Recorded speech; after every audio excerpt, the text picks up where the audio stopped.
Thank you, Chad, for those kind words and for the even kinder work that you and the Human Rights Campaign Foundation do every day on behalf of the lesbian, gay, bisexual, and transgender young people here and across America.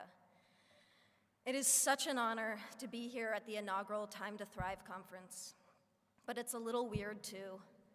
Here I am in this room because of an organization whose work that I deeply, deeply admire. And I'm surrounded by people who make it their life's work to make other people's lives better, profoundly better. Some of you teach young people. Some of you help young people heal and to find their voice.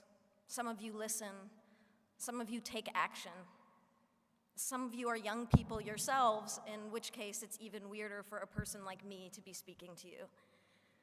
It's weird because here I am, an actress representing, at least in some sense, an industry that places crushing standards on all of us.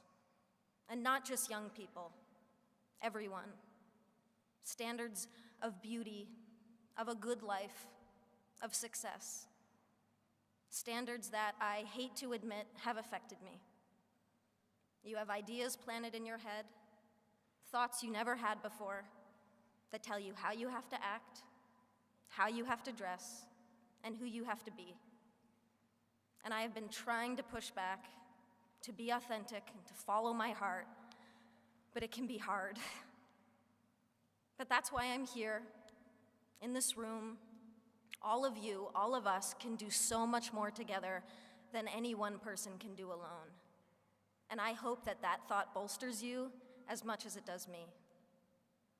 I hope that the workshops you go to over the next few days give you strength, because I can only imagine that there are days when you've worked longer hours than your boss realizes or cares about just to help a kid who you know can make it. Days where you feel completely alone, undermined, or hopeless. And I know that there are people in this room who go to school every day and get treated like shit for no reason.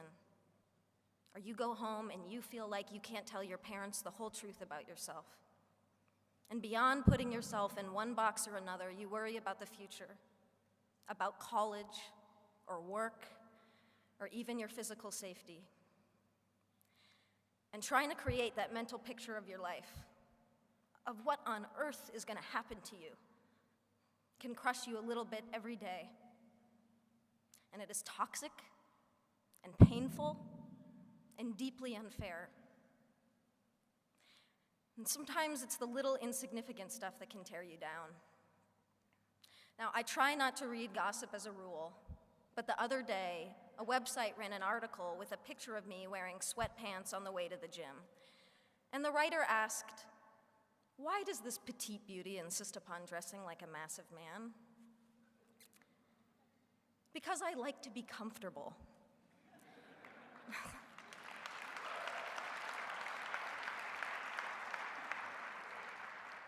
There are pervasive stereotypes about masculinity and femininity that define how we're all supposed to act, dress, and speak, and they serve no one.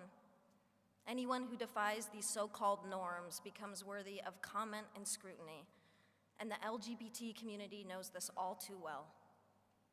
Yet there is courage all around us. The football hero, Michael Sam, the actress, Laverne Cox, the musicians, Tegan and Sarah Quinn, the family that supports their daughter or son who has come out. And there is courage in this room, all of you. And I'm inspired to be in this room because every single one of you is here for the same reason. You're here because you've adopted as a core motivation the simple fact that this world would be a whole lot better if we just made an effort to be less horrible to one another.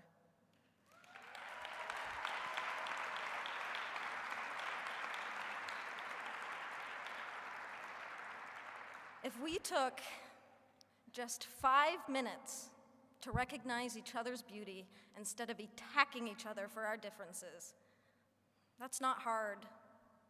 It's really an easier and better way to live.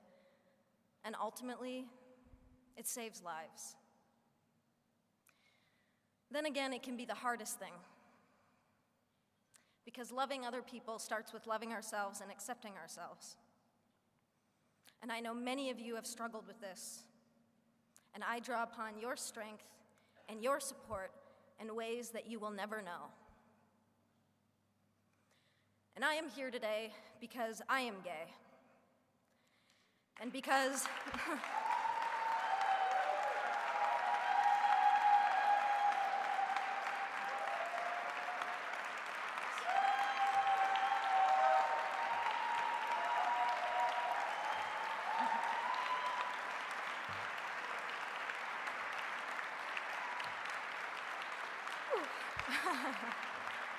thank you.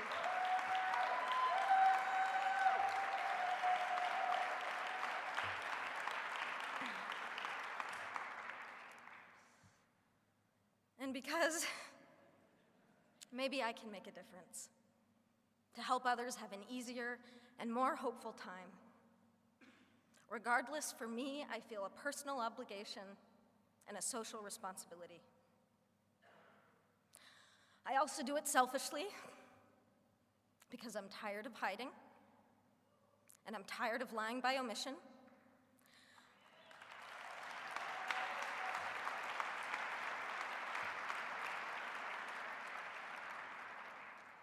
I suffered for years because I was scared to be out. My spirit suffered, my mental health suffered, and my relationship suffered. And I'm standing here today with all of you on the other side of that pain. And I am young, yes. But what I have learned is that love, the beauty of it, the joy of it, and yes, even the pain of it, is the most incredible gift to give and to receive as a human being. And we deserve to experience love fully, equally, without shame and without compromise.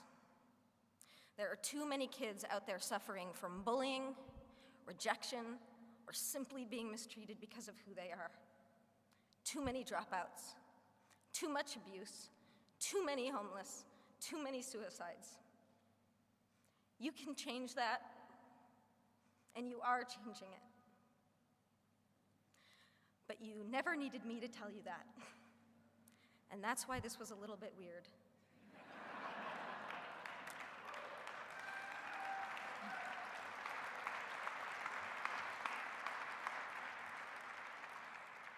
The only thing that I can really say is what I'm building up to,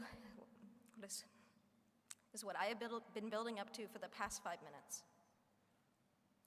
Thank you. Thank you for inspiring me. Thank you for giving me hope. And please keep changing the world for people like me. Happy Valentine's Day. I love you.